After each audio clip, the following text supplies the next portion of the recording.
అందరికీ నమస్తే. నేను మీ లక్ష్మణ్, రియల్ ఎస్టేట్ అడ్వైజర్. రీసెంట్గా మనకు ఒక డౌట్ అడిగారు మన ఫ్రెండ్ ఒక ఆయన.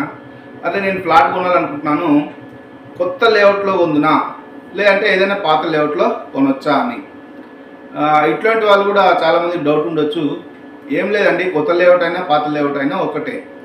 మనకు ఇక్కడ ఏది ఎంత డిస్టెన్స్లో ఉంది, ఏది డెవలప్మెంట్కు దగ్గరగా ఉంది, ఏది ప్రైస్ కంపారిజన్లో తక్కువగా వస్తుంది, తర్వాత ఎందులో అమ్యూనిటీస్ అనేటివి ఎక్కువగా ఉన్నాయి, రిటర్న్స్ ఏ దానికి పెడితే తొందరగా వచ్చే అవకాశం ఉంది, దీన్ని దృష్టిలో పెట్టుకొని మనము సెలెక్ట్ చేసుకోవాలి.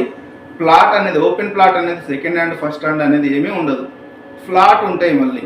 అంటే మనకు ఫ్లాట్లో ఏజ్ ఎక్కువైన కొద్ది దానికి ప్రైస్ అనేది తగ్గుతూ ఉంటుంది. కానీ ఓపెన్ ప్లాట్లో ఎంత ఏజ్ ఎక్కువైతే అంత ప్రైస్ అనేది ఎక్కువగా ఉంటుంది.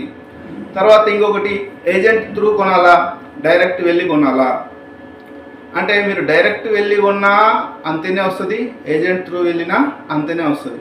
ఇక్కడ ఏజెంట్ మీరు వెళ్ళినప్పుడు ఏమైతే అంటే ఏజెంటే అన్ని దగ్గరుండి చూసుకుంటాడు. రేపటి నాడు నీకు ప్రాబ్లం ఏదైనా వచ్చిన డాక్యుమెంట్లో ఆయనే బాధ్యత వహిస్తాడు.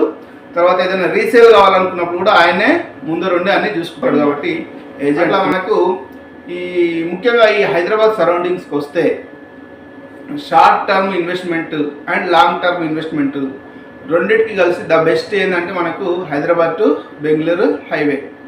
ఇది లేదు మనకు నేను ఒక 15 years ఇన్వెస్ట్మెంట్ చేస్తాను అనుకుంటే ఈ హైదరాబాద్ సరౌండింగ్లో 100 kilometers పరిధిలో ఎక్కడైనా మనం ఇన్వెస్ట్మెంట్ చేయొచ్చు. ఎక్కడైనా మనకు రైల్వే కూడా ఉంది కాబట్టి ఎయిర్వే, రోడ్వే, రైల్వే ఉన్నటువంటి ఏకైక ఏదైతే ప్లేస్ ఉందో అది హైదరాబాద్ టు బెంగళూరు హైవే అని చెప్పొచ్చు. అంటే ఇక్కడ మనకు అన్ని రకాల ఇన్వెస్ట్మెంట్లు చేయొచ్చు. ఆన్ ది స్పాట్గా కన్స్ట్రక్షన్ చేసుకోవచ్చు, లాంగ్ టర్మ్ ఇన్వెస్ట్మెంట్ చేసుకోవచ్చు, షార్ట్ టర్మ్ ఇన్వెస్ట్మెంట్ కూడా చేసుకోవచ్చు.